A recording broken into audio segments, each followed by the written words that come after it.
And now for me, this next part of the day, the executive panel, is such a powerful opportunity. We have heard from incredible thought leaders this morning. What do you think of our speakers this morning? Yes. And they're all phenomenal. They're incredible. I mean, they're authors and poets and doctors. And that's incredible. But oftentimes what we hear from our audience is that they really want to know, how did people get into the senior leadership roles that they got into? And that they find that the executive panel is actually one of the best parts of the day because it's real-time conversations. When I facilitate this effectively, what you're going to observe is that the women that are on the executive panel, I hope to become just wallpaper and that they just engage in conversation with each other. I've got some questions to ask them, but watch this conversation as it goes on. And so, if you will, joining me here on stage from Osler is Jessica Mayers. Let's hear it for Jessica. From Lafarge, we have Tina Larson. Let's hear it for Tina. Whoa, there's the Lafarge team. And from Merix, we have Rachelle Gregory. Welcome, Rachelle.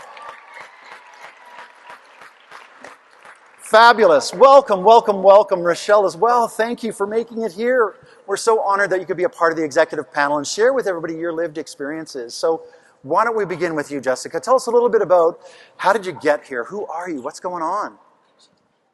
All right. Thank you very much. It's such an honor to be here. Thank you for asking me to speak. This morning was fantastic, so I'm really excited to carry on the conversation. My name is Jessica Myers. I'm a partner at Osler. My practice is focused mainly in capital markets and mergers and acquisitions, but I'm a corporate lawyer, deal lawyer. I started my career on Bay Street, actually. It's kind of a funny story. So in law, there's these recruitment drives that happen when you're still in school. And so I was in my second year of law school when I got hired as a summer student to work at Osler. So I started my career at Osler on Bay Street, and it was a fantastic start to my career. And then sort of life takes off in interesting ways. And I was still a junior associate, and my life changed. I was getting married, and I wanted to move to Calgary, which was a bit of a departure from the original plan, but I wanted to come out to Calgary. And it was sort of a terrible time to come to Calgary because the price of oil had collapsed, and the city was in one of those classic down spins. But I made it. I came out to Calgary. I was at a different law firm. I was there for almost 10 years and made the progression at that firm through associate and finally ultimately made the jump to partner. And then just over a year ago, I had the opportunity to come back to Osler. And so I joined Osler just over a year ago as a partner in the corporate group. And it's been an amazing full circle experience for me to rejoin the firm that I started at. Fantastic, amazing. Well, yes, applause for that. Love it, love it, love it. Thank you for sharing your journey and your story, and we'll learn more about your journey and your story as we go on within the conversation. Tina, welcome. Hi, I'm Tina Larson. I'm the Vice President for Manitoba and Saskatchewan for Lafarge.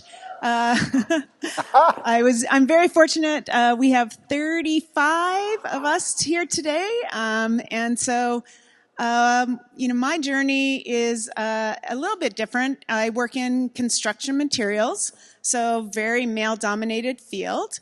But I started my career as a chemical engineer. I graduated in the 90s, and I actually started in pulp and paper in Grand Prairie, Alberta, and worked there for 16 years. You know, when I graduated engineering at that time, there was 25% women in the graduating class. But I was fortunate to go to Grand Prairie and work for Weyerhaeuser. Weyerhaeuser was actually Procter & Gamble prior to that.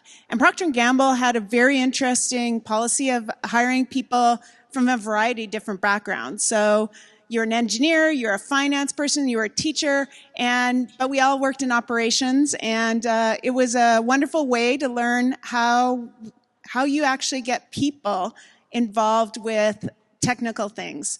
when I graduated, I wanted to be this technical engineer and be the smartest person in the room. And it didn't take me long to figure out you actually needed people to do that. After 16 years of working at Weyerhaeuser, I had the opportunity to come to Calgary here. I joined Lafarge as the general manager of the concrete pipe business right here in Calgary. Did that for 5 years, had the opportunity to then go into health and safety, which is not my training at all, but I put my big girl panties on, as you would say, and said, yes, I will do that, and accepted that challenge. And then 5 years after that, I was asked to take on the role for a vice president. I'm currently the only female vice president in operations in all of Canada. So it's it's a bit of a scary room at times because you do think differently. So we can talk about that later. Yeah, that's kind of my journey and where I'm at. There we go. Thank you. Thank you. Some great experiences there. I'm looking forward to learning more. And Rachelle. Hi, everybody. So my name is Rachelle Gregory. My career story is short but long at the same time compared to yours. So I work for Merix Financial, which is a mortgage company, and we solely originate to mortgage brokers across Canada. I'm going to be celebrating my 20-year anniversary at the company on Friday of this week. So, Congrats. The interesting part of this story is my mom started this company. She was a senior executive at TD Canada Trust, and as sometimes, Jessica, you may know, as mergers happen, sometimes people don't always stay at the new company. And so she left, was laid off, and said, I'm starting my own bank. Screw you people, I'm starting my own lender. And so she did. And so we'll talk about education later, but I came out of school and she said, you're going to work with me. And I said, that sounds really, really boring. And but it was better than bartending at the time. And so at that time, 20 years ago, I was doing faxes and the payroll. But what I said to myself is, I need to learn every facet of this business. It's not what I'm educated in. I need to learn about it. So I went and worked in the credit teams. I ended up leading our credit teams for 8 years. I led all of our homeowner experience groups, so call centers and collections and renewals across the country. And then went back into broker sales, which is where I'm at home right now and where I really love. We have some of our best broker partners with us and some of our great female staff on our leadership team as well. So I'm really excited to be here. Awesome. Glad. What do you think of the panel so far? Hello? Yeah. So Tina, I'm going to come to you first, if you will. So how do you foster inclusive and diverse environments in your teams? And how do you intentionally create space for women to advance within your organization following your footsteps? Great question. And, you know, maybe that's something you could ask our team later. But I think that, you know, the difference between the women that work in a male-dominated field and the men that work in my teams is that the women typically, when a job posting comes open or there's an opportunity for growth, the men are like, hey, Tina, I need to do this. I can do this. You should put me in. And it's like, well, you don't have any experience. But they're putting up their hands. And it's pretty typical that there's many women who have worked in our organization. They have the skills. They have the experience. But they don't want to put up their hand because maybe they just don't have that criteria. And so the biggest opportunity that we've had to really foster that growth, and I think that our team in Manitoba and Saskatchewan, you can see it already, how much we've promoted women into positions that are doing awesome. And it's really about having true, authentic conversations about what do they like to do, what are they passionate about, taking their skills and experiences and matching that with their passions and asking them to step up into those opportunities.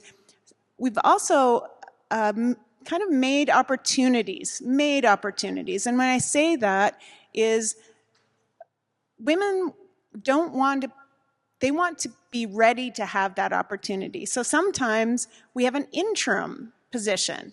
Try it out, come see how you like it. And many times those interim opportunities become their positions, and didn't know what they didn't know before they could try it. So allowing people to try those opportunities and to see themselves as successful in those opportunities. So that's kind of how we create this positions of opportunity for women. When we talk about diversity, and we talk about some of the panelists this morning talk about celebrating diversity not in the color of your skin or your gender or your religion, really celebrating people. So what is it you're passionate about? And if you can match any person's skills and passions with the opportunity that you need in your company, you become a great team, right? Brilliant, yeah. And so really building on that then, Jessica, in your experiences, what guidance would you offer women transitioning into these leadership roles that Tina's talking about? Yeah, thanks, Tina. I was reflecting as you were speaking, and I was like, oh, I'm going to touch on so many of these things that you're saying. But I would say trust your training. I think athletes say that all the time, and as women, we can become very focused on preparedness and wanting to be perfect. And I know that, it's not uncommon to be plagued a bit by self-doubt from time to time, and to think that because you're maybe lacking in one particular small criteria that you focused on, that you're not going to measure up for the job. I would say, in my experience, most of the time you're already doing it. Like, a promotion to a position of leadership, I think, is just as often extended to somebody who's already embodying those attributes and behaviors within their organization.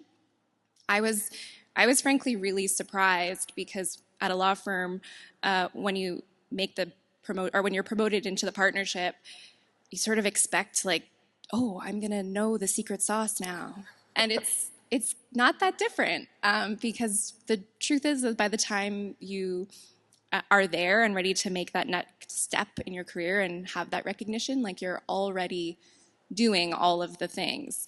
Not to say there isn't room for growth, of course there always is, but trust your training, because as women, I think we can hold ourselves back, and we should just get out of that habit.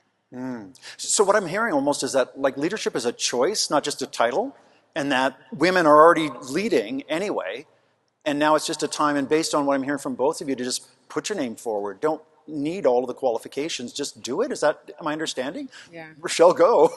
So you brought up such a good point, because women, and I hate to paint us all by the same brush, but often you look at a job posting and you go, okay, well, I don't have that, I don't have that, I don't have that, I can't apply for the job.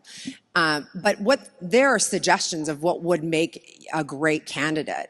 But in reality, you wouldn't be applying for the job if you were already doing the job. Otherwise, you'd already be doing it. And so you're not going to have every facet of every role that you want to apply to. I took over call centers across Canada, and I had never worked in a call center before. But what I knew was I was great at organizing, I was great at leadership, and I was great at human connection. And that's what I sold in that interview. And I said, I'm going to learn this. In fact, I'm going to sit in that call center, I'm going to take calls, and I'm going to figure it out. And that's what people are looking for in leadership, is somebody to make the step. They don't expect you to have everything. I love it. I love it. I love it. So Jessica, I'm going to come back to you now, because I think this is really going to help as this conversation is building here. And the question is, what's the best piece of feedback that you've ever received, and how did it change your approach? Yeah, I think it's really hard to zero in on one piece of feedback, but maybe just to take the question in a slightly different direction is seek out the feedback. Don't be afraid of feedback. Again, it may be rooted in insecurity, that you may not want to go out and find out that you didn't do a good job or that you could have done something better. But it truly is a really important opportunity to take, to ask both people who report into you and the people who you report to, how am I doing? Am I doing this well? What can I be doing differently? What would make this project go more smoothly from your perspective as a client or as an associate, someone who's reporting into me? How can I help you do this better? Like, here's my job, is to make sure that we get to completion on this project. how can I help you do that? And so when you get into listening mode and solicit that feedback, you can learn a lot and you can improve faster. Beautiful. Rachelle, did you have thoughts on the feedback question as well? Yeah, I don't handle direction very well, so I'm going to also take that into a different way. So one of the most important pieces of feedback I've received is actually something that I didn't take to heart and what I did not do. And I've received this feedback a ton in my career, and the feedback was, you're too nice. You're too nice. You need to be a tougher leader. People need to be a little bit scared of you in order for them to feel that they're going to make the change that you want. And I call a little bit of bull on that in reality. First of all, I've worked for bankers my whole life, and no offense to anybody who's been a banker, because so have I.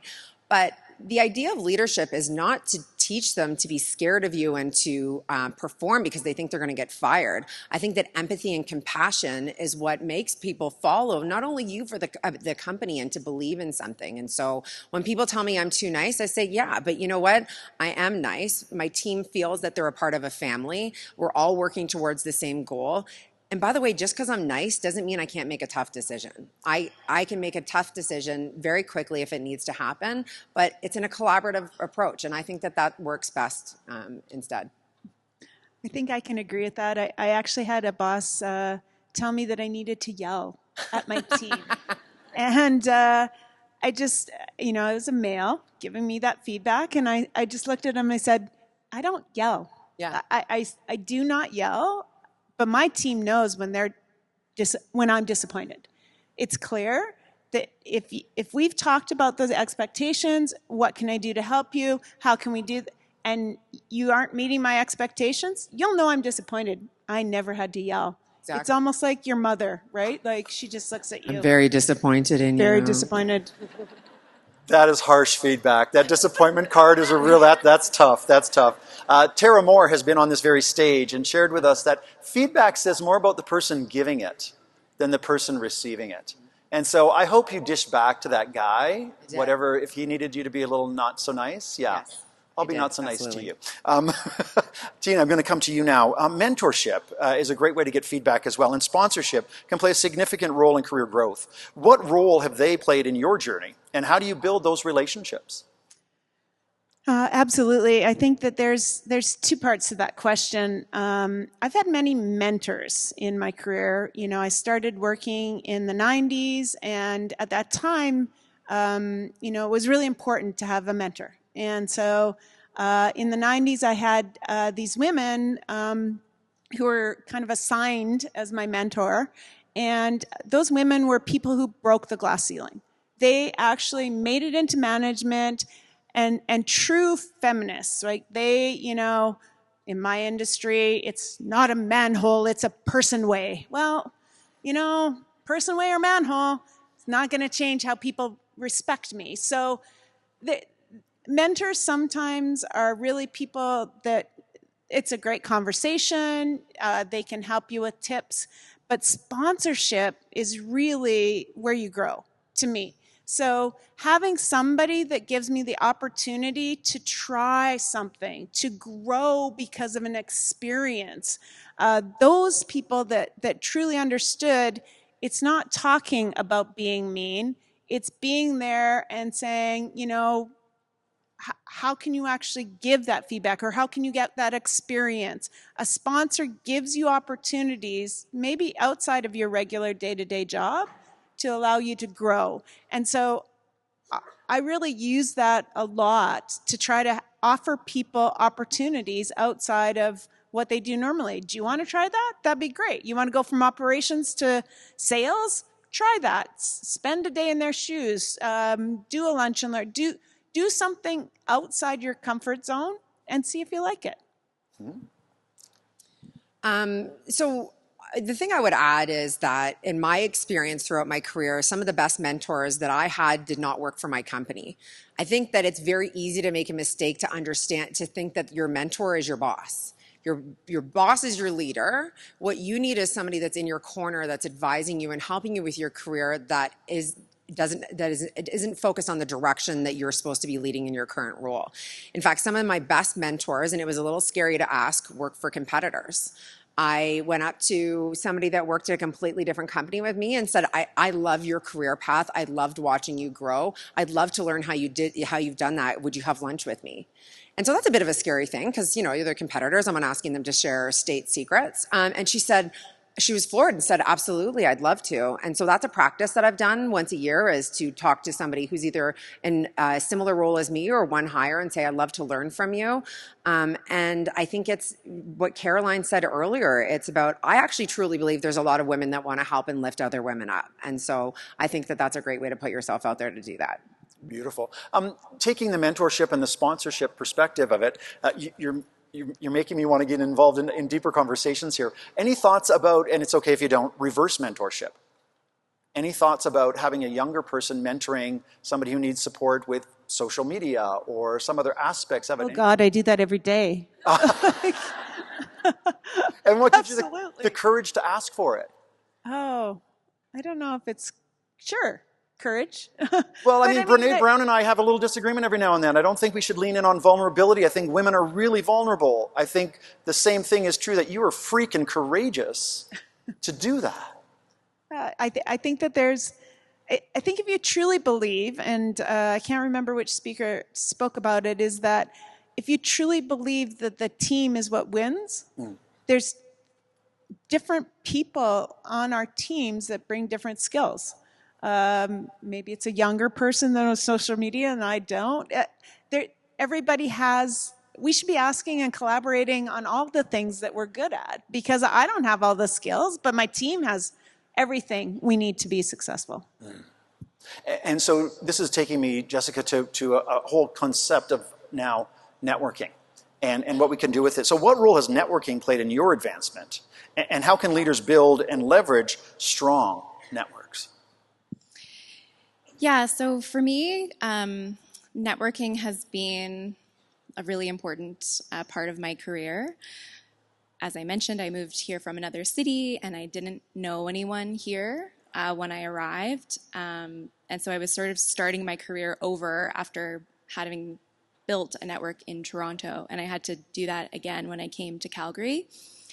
And it's amazing to me the number of amazing, specifically women in my professional network who I've met with and who've helped me in my career since I've been in Calgary. And so I really can't be more emphatic that it's a really important thing to do. And in this city, it is an easy thing to do because the women and men, but the women, the professional women, are so welcome and welcoming and open, and they're willing to have conversations and meet new people. And I think that it's sort of that problem-solving mindset that people in this business community have. When I think about networking, to me, it's I'm going to meet some people, I'm going to listen to them, I'm going to understand what are their problems, what are their career problems, what are their business problems, what are they looking for. And as my network grows and expands, then I realize, I've just met somebody who can help that person. And my job is, I see my job as being in a problem-solving function a lot of the time. And what I would like to do is help other people connect to solve problems. And you never know when you're going to meet someone and introduce them to somebody else because they're a perfect fit for what they're looking for and what they have. So I would say that in this city, you have to take advantage of it because it's such an amazing group of women. What a neat perspective on it too, though, because networking used to be, specifically, hey, I need a job and you got a job for me. But now what I'm hearing from you is that networking is really much more about listening to people and what their needs are and making the connection between those. So it's really not about you as much as you're in the network. It's about connecting these people that are in your network. And now you're known. There's your reputation. There's your legacy. Incredible, powerful. Rachelle, I'm going to come to you next, if we could, please. How do you prioritize leadership development, talking about that networking, making connections, and really create a culture of continuous learning? Well, I would say this has probably come on for me as I've grown in my career. It's probably not the popular answer, but I was in university and I dropped out when I was 21 years old because I was young and I didn't know what I wanted to do. And I was getting a career in English literature and I realized I did not want to be a teacher. And so I took a break from school and then went back to school afterwards and started taking courses because I wanted to do it. I wanted to learn. And so now I'm 42 years old. And for the last 7 years, every year I take a university course for me. It may not have something to do with my job. It might be I will take a finance course. But for me, number one, I think that's leading by example. So my team knows I just got accredited to teach DISC, which is a communication style training. And so part of it's leading by example. But additionally, when we do our kickoff at the start of the year is what are your KPIs? What are your expectations? But also, what do you want to learn this year? What do you want to do? Because I think that as a leader, your role is not only to make sure they hit their goals and hit their targets, but that they grow. They're not stagnant in their role. And so it's less of a motherly, you must do this, but what drives you? What gets you out of bed in the morning? Let's help you learn more of that. And so I think it's more of as a guide rather than dictating that to them. Beautiful. And yeah, DISC is an incredible tool, so we'll connect about that backstage. Rachelle, what about at Lafarge? Tina, what about at Lafarge? We do definitely have, there's individual development plans that you must do every year. Everybody has them.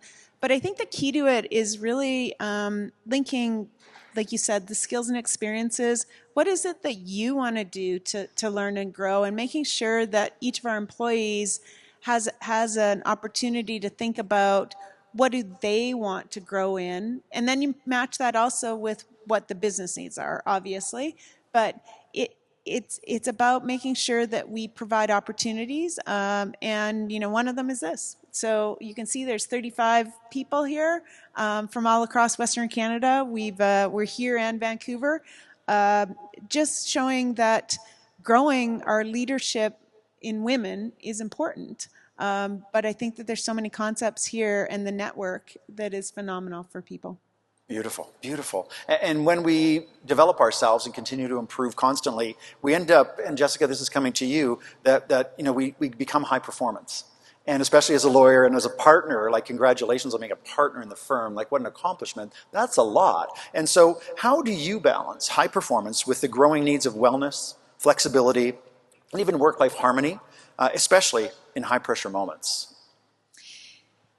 Yeah, I think I was reflecting on Dr. Christy Smith's comments from this morning around this because I wanted to touch on something similar when I was thinking about this question. But for me, the team is everything. I can't do anything by myself.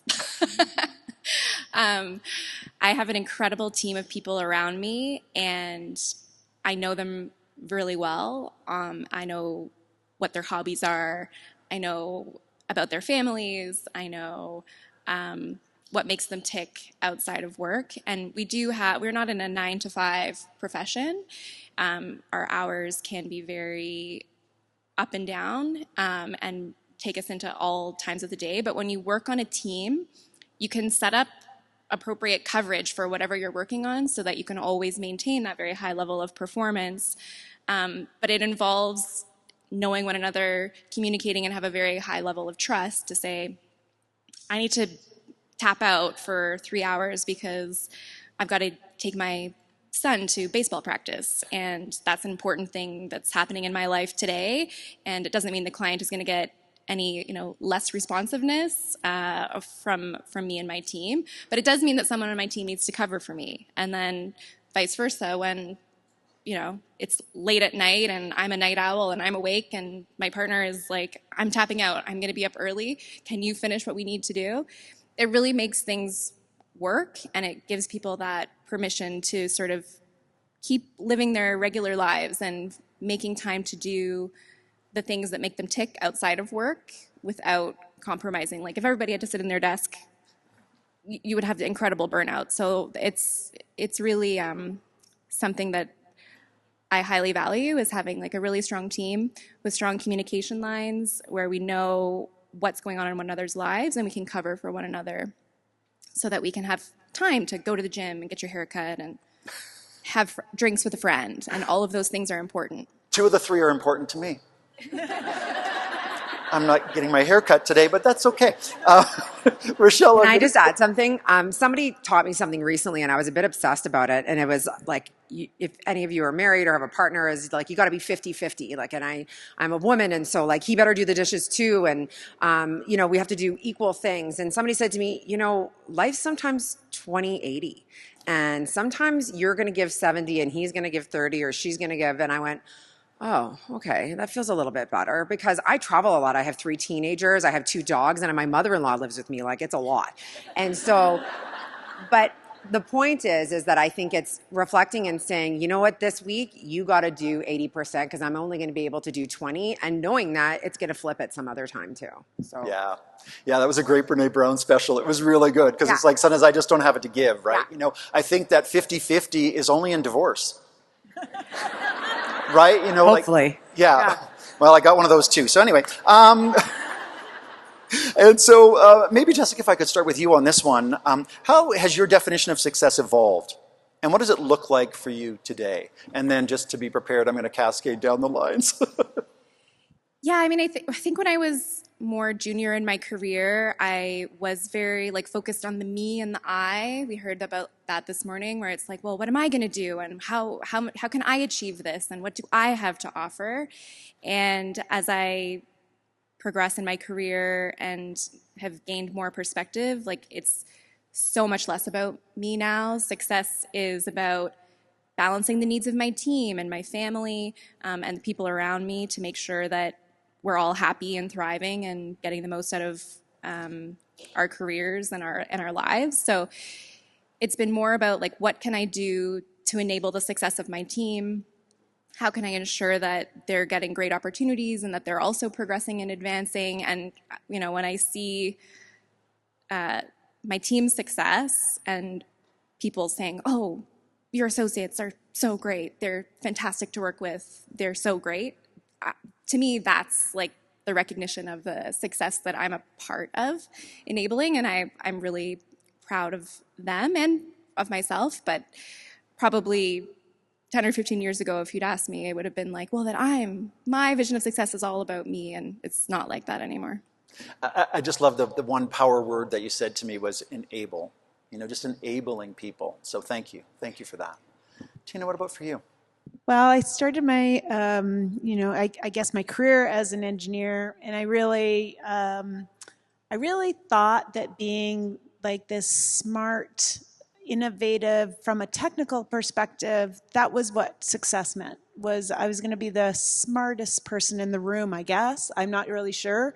And like I said in my intro, it took me probably, 6 months on the job to realize, actually, people build things. People operate equipment. People are important. People are the center of what we do. And within 6 months of my starting as being an engineer, I was moved into an operation manager role leading people. And I've become, in my mind, my success or what I'm most proud of is putting teams of people together and matching what the needs are. What does winning mean? And putting a winning team together. And winning means that everybody on the team contributes and enjoys doing what they do so that they contribute to a higher level than they ever would if they were in any other situation. So putting teams together, being proud of winning together as a team is probably what success means to me. Oh, beautiful. Thank you. Rachelle, what about you? That's a lot to follow. So I think when you're growing up, you have this thing in your head. You go, okay, there's just going to be this big bang, this thing, and I'm going to change the world. I'm going to be the one that's going to do this big thing. And so then you keep waiting for it, and you get this promotion, and you get this other promotion, and wow, okay, but that's not it, though. I'm just waiting, and then you waste your life waiting for this big thing. And so I think for me, success is defined by small wins. And I think it's important to think about that in the realm of leadership because, for instance, you've got a leader who funded 130% of her goal this month. but we haven't hit the end target yet, so let's not talk about that then. No, you have to celebrate the small wins, because that's why you have to drink the champagne on a Tuesday. It's because you have to celebrate the small wins, because all of that makes the full success, is my perspective. So. Wow. Okay, thank you. Thank you so much for me to think about. And so bringing us now to this question, and maybe Tina, if we could start with you this time, that would be great. What's one piece of advice, now that we know what success looks like for each of you, what's one piece of advice you'd give your younger self or the next generation of women leaders? I guess that's a really difficult question, but I think the one thing I'd say is to speak up. When I was younger, it was always, well, I'm not sure if I should say something. I feel a little uncomfortable, not necessarily confident. But to ask curious questions. And every time I've asked a curious question that made me feel uncomfortable, I've always gotten the response, oh, yeah, we never thought of that. Oh, okay, so my perspective is different, especially coming from the perspective of a lot of times being the only woman in the room. So that question seemed scary to ask at the time. And so maybe it's ask questions, maybe it's speak up, but it's also, that saying, do one thing a day that scares you. Be uncomfortable. Just learning to do uncomfortable things, and then pretty soon the uncomfortable thing becomes the norm. And so being uncomfortable. How are you doing today? Every day you talk to 2,000 people, don't you? Absolutely. Yeah, for sure. Rachelle, what about your experience? I'd say I would have told myself to stop talking to people like me. And what I mean by that is I flourish with talking to the positive, happy, conversational people that are in sales and in customer relations and servicing. But I'll tell you what, I've learned the most from talking to people that were in finance, CFOs, people that were risk in risk departments, and they actually know a lot more than you think about what it is you're doing. And so you need to put yourself out of your comfort zone to sit beside your bestie and only talk to them at a company event, and actually speak to somebody who can teach you something, because I think I've learned more in the last 10 years from people that I wish I'd done that 10 years ago, because I would have had more fulsome knowledge. So, yeah. Wonderful. Thank you. Thank you. And Jessica, what about for you? Well, I got this advice from somebody, and I think it's really good to, remind myself of this, and to remind some of the women in the crowd who are still looking down the barrel of a long career. You can have it all, but you don't necessarily need to have it all at once. Mm-hmm. I get that question a lot about being a mom, a parent, a partner in a private practice law firm with a very demanding practice. How do you do it all?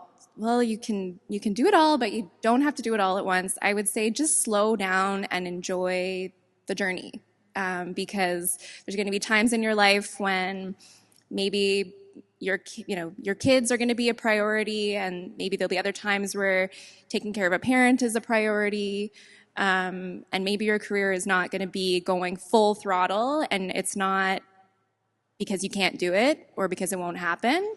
And that you just need to remind yourself it's a long career, and eventually you'll get there, and people will look at you and say, wow, you really have it all. It's like, well, sometimes more than others. Wow, beautiful. Well, Rachelle, Tina, Jessica, thank you so much for sharing your wisdom and experiences. Calgary, that was our time with the executive panel. What do you think? Yes. Thank you so much.